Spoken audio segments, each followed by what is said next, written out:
Matanong kita kapatid, gaano katagal mo na sinasabi sa sarili mo na gusto mo na magbago pero hanggang ngayon, hindi mo pa rin ginagawa? Masakit, di ba? I can really feel you. You know why? Because I used to be like that. And here's the truth. This is what I discovered. Hindi ka tamad, hindi ka bobo, hindi ka malas. Madalas, mali lang talaga ang pananaw natin at hindi lang tayo tama sa ating pag-iisip. That's the reason why in this episode, we are going to fix that.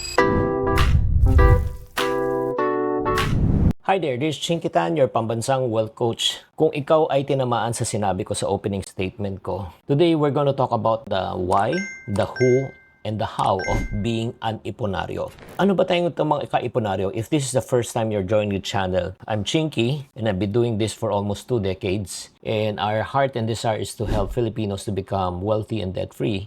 Ang goal namin is makawala tayo sa financial stress at ma-achieve natin yung financial freedom. And tinatawag nating financial peace. Kaya nga, pero bago natin makamit yan, kailangan natin maunawaan eh. Ano ba ang tingin natin? Ano ba yung pananaw natin? No? Kaya nga, I would like to share with you yung mga tinatawag nating ipunaryos. Ang mga taong talagang masigasig mag-ipon at talagang mga financially responsible. I'm gonna share with you yung tinuturo namin sa aming community. The why, the who, and the how method ng isang ipunaryo. Pero bago tayo magsimula, friend, amuyin mo muna yung sarili mo.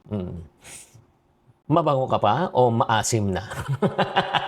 Okay, so let us get started. Let's start with the why muna. Yung, it means say you refer to the mission. Bakit ka ba nandito at the first place? Di ba? Bakit mo gusto umasenso? Bakit gusto mong talagang maging ipunaryo? And please, tama na yung sagot na gusto kong yumaman, gusto kong masenso, di ba? Okay lang yan. Pero let me share my why. I can still remember when I was age 12, when my father business lost at talagang nag-collapse. Talagang dun po nakita ko yung mahirap na maging mahirap. Iba ang tingin sa'yo ng tao kung wala kang pera. Alam mo, if you were treated differently dahil wala ka ng pera, ramdam na ramdam ko yon. And that's my why. Diba? Kaya nga sinabi ko sa sarili ko at a young age of 12 na gusto ko talagang maging milyonaryo. So to cut the long story short, I got into sales when I was age 12, and before I reached the age of 20, I hit my first million. And because of that, pinagdaanan ko na parang sinabi ko, ang dami palang mga Pilipino na katulad ko na talagang naghihikahos during that time. Na gusto nilang magkaroon ng tinatawag na peace. Oo, of mind, hindi laging kaba. Hindi lang parating naghahabol ng pastue. Yun po ang dahilan ko kung bakit ko ginagawa to ngayon. So kung ikaw may pinagdadaanan ka, di ba, yung mga hugot mo sa buhay, kakulangan sa pera, or if not naman parati ikaw ang ATM ng bayan, yung dahilan mo, yan ang magiging gasolina mo para pagkamit ng pangarap mo. Kung hindi maliwanag ang deepest why mo, naku, mabilis ma-discourage, mabilis mag-quit, at mabilis mawala ang momentum. Guys, warning lang may mga gumagawa po ng mga fake AI videos using my name para mag-endorse ng investment. I will never endorse any type of investment. If may makita kayo, please report it right away. Ingat. Back to our regular programming. So I want you right now to do this. And this is what I always tell our students sa aming group coaching sessions at TYL. For the next 5 seconds, I want you to write down on a piece of paper or sa comment section, why do you want financial freedom? Bakit? Anong dahilan mo? Okay? Sulat nyo. Ako, simple lang para number 1 sa magulang ko na parang di sila maghirap pag sila ay nag-retire. And another reason para sa kinabukasan ng anak ko at sa pamilya ko. Maniwala kayo, kung alam mo yung dahilan mo, yan ang bubuhat sa iyo pag ikaw ay dumadaan sa pagsubok. Because your why will determine the how. Because if you know the why part in your life, the how part will take care of itself. Okay? So that's where we start. Number 2, paano mababago ang buhay mo the ipunaryo way? Tanungin mo yung next question ng who.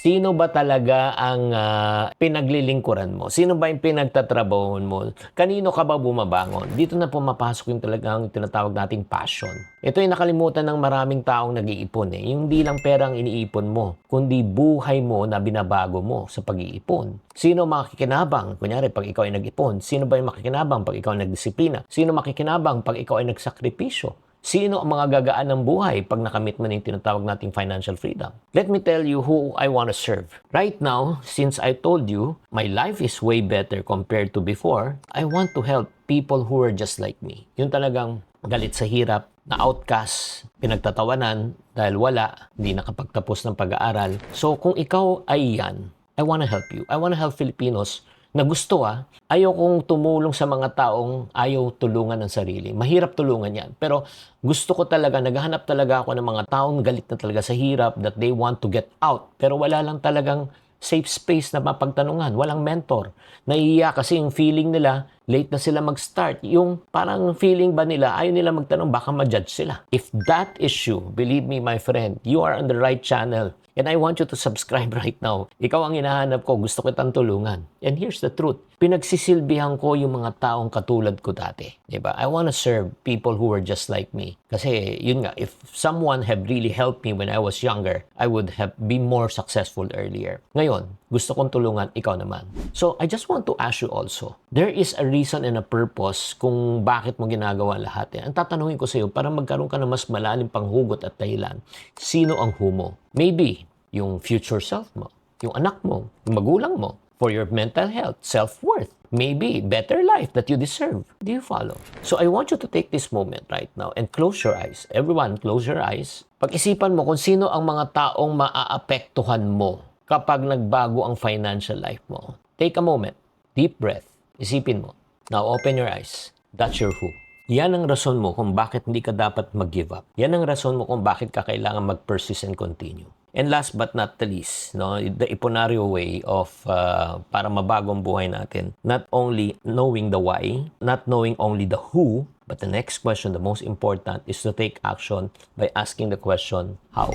Paano ka mababago? Alam mo, I do believe the best way para tayo mabago is to practice humility, honesty. Diba? Magpakatotoo tayo. Yung magpaka-humble po tayo na sabihin natin, ay, wala pa akong masyadong alam. Magpakatotoo tayo nagsabihin natin, sige, I'm willing to start small kahit na 50 pesos, 100 pesos. Diba? Sa pag-iipon, diba? I'm willing to start with 500 pesos sa negosyo. I'm willing to admit my mistakes. I'm humble enough na sabihin ko na wala pa akong masyadong alam. I'm humble enough to say na wala pa talaga akong ipon. I'm humble enough to really get mentorship and coaching from people na talagang nakakaalam. I'm humble enough to restart kahit ako ay nag-fail na. Let me share with you something that is personal. Honestly, nabago lang talaga ang buhay ko. Ngayon, di ba, yung talagang ever since na ginagawa ko to, paano? I've served really successful people. Like for example, I've walked with one person by the name of Randy Santiago. Si Randy Santiago, sobrang sikat yan na singer nung 1980s, 90s. Pero nakita ko talaga yung humility niya. Kahit na sumikat po siya, humble pa rin siya.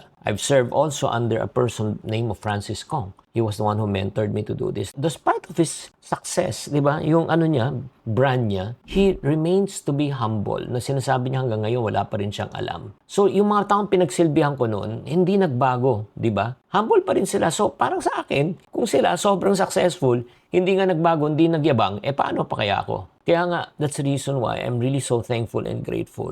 I can really understand the pain of a person na talagang walang-wala sa buhay. Because humility keeps me grounded. Humility protects me from having pride. Humility keeps me from really learning, di ba? And humility keeps also money from owning me. Hindi ako pwedeng magyabang Kasi sa totoo lang, I do believe apart from God, I am nothing. I cannot say that I'm a self-made man, but I can really confess and profess that I'm a God-made man. So, real financial freedom is not when you have more money. Honestly, when money is not anymore in control of you and your character.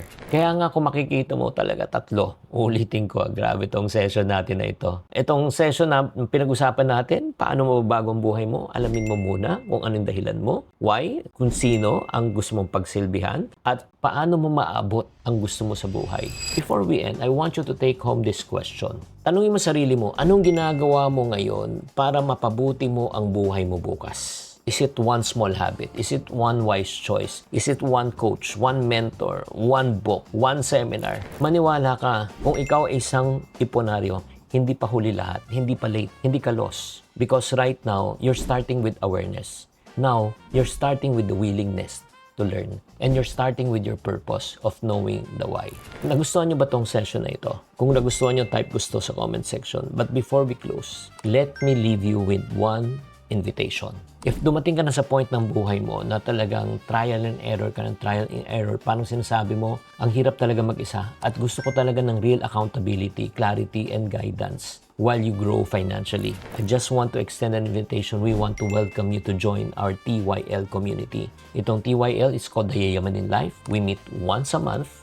Tapos, nagre-regroup po kami and then pinag-uusapan po namin mga finances. It's a safe space when you don't need to pretend you're okay. It's a safe space where we support growth to cheer your wins. Diba? Ano yung mga struggles mo? Ano yung mga wins mo? If you're ready for that kind of support, kung yan ang hinahanap mo, the door is open for you. Okay, by invitation lang po to, no? So, if you're interested, limited lang po to. Type lang TYL sa comment section. TYL if you want to really, if you're serious. Again, if you're not yet ready, if you're not yet serious, this is not yet for you. Maraming salamat sa inyong lahat and I hope that you are enlightened with this session, special session po natin dito. Again, on how you can really change your financial life the Ipunario way. Again, knowing the why, knowing the who, and knowing the how. Maraming salamat. As I always say, tamang karunungan, tamang disiplina, ang susi sa pagyaman. Chinky Tan, with over 6 million Facebook followers, 2.8 million YouTube subscribers, and 2.4 million TikTok fans, is now all out to share with you the most practical, simplest path to lasting wealth.